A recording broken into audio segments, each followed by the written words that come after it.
अध्यात्म में रुचि रखने वाले सभी दर्शकों को भक्ति भाव चैनल में डॉक्टर नीरज शर्मा अभिनंदन करती हूँ।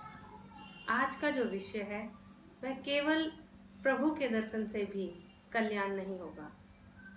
थोड़ा अजीब है, सुनने में थोड़ा अजीब लगेगा, लेकिन ये सत्य है।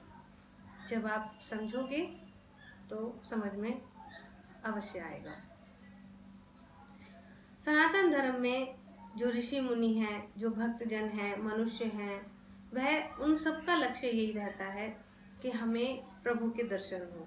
जो रोज पूजा पाठ करते हैं, यज्ञ करते हैं, हवन करते हैं, अनुष्ठान करते हैं, व्रत रखते हैं, सभी भक्तजनों का, धर्म से जुड़े हुए सभी जीव मनुष्य का बस यही लक्ष्य रहता है कि हमें प्रभु के दर्शन कैसे भी हो, हमें प्रभु के दर्शन हो जाए, और वे प्रयास भी करते हैं।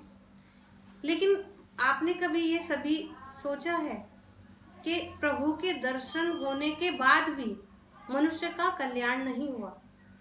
वो हम आगे बताएंगे, जब तक आप सुनते रहिए। सभी कार्य कल्याण के भी पीछे हमारी सिर्फ एक गुप्त विनती रहती है, एक गुप्त मन में प्रार्थना रहती है कि हे प्रभु, मरणांत से पहले हमें आपके एक बार दर्शन हो जाए। सभी भक्तजनों के मन में, पूजा पाठ जो करते हैं सबके अंदर यही इच्छा रहती है कि हमें एक बार बस प्रभु के दर्शन हो जाए। अब मैं जो आपसे बताऊंगी शायद आपको सुनने में अजीब लगेगा, परंतु यह सत्य है। हमारे धार्मिक पुस्तक शास्त्रों के द्वारा यह अलग अलग जगह जगह आपको सुनने में भी आया होगा कि प्रभु का साक्षात कल्याण नहीं कर सकता है ना। थोड़ा अजीब सा। अब आप थोड़ा सोचें, प्रभु का दर्शन हर युग में बहुत लोगों को हुआ, परंतु उनके विनाश का ही कारण बना। उनकी दुर्भावना, नास्तिकता इनके लिए जिम्मेवार रही, परंतु ईश्वर को शत्रु भाव में उनका संहार करने के लिए पृथ्वी पर आना पड़ा।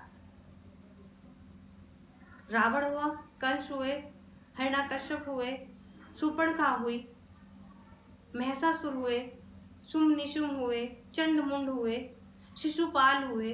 इन सभी की भावना, दुर्भावना, नास्तिकता के कारण प्रभु ने इन्हें दर्शन तो दिए, लेकिन इनकी मृत्यु के रूप में, शत्रु के रूप में प्रभु ने इन्हें दर्शन दिए। तो उनसे इनकी मुक्ति तो हुई। वो प्रभु की दया भाव, प्रभु की कृपा, उनकी जो दयालुता है, उन्होंने, प्रभु ने मारने के बाद भी इन्हें गति दी। लेकिन इन लोगों की जो सोच थी, जो इनके विचार थे, वह प्रभु को शत्रु रूप में ही थे।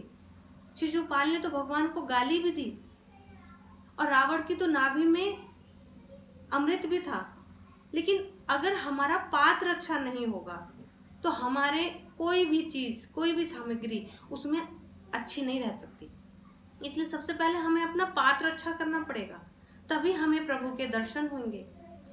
हमें ईर्ष्या, नफरत, जलन अपने मन से ये हटाने होंगे। जब हमारा पात्र अच्छा होगा तभी हमें प्रभु के कल्याणमय, आनंदमय रूप के दर्शन होंगे, और तभी हमें इस जन्म मरण के चक्र से पीछा छूटेगा, तभी हमें प्रभु की कृपा मिलेगी।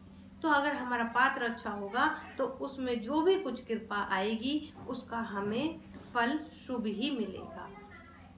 इन्हीं विचारों के साथ मैं अपनी वाणी को विराम देते हुए सबको जय।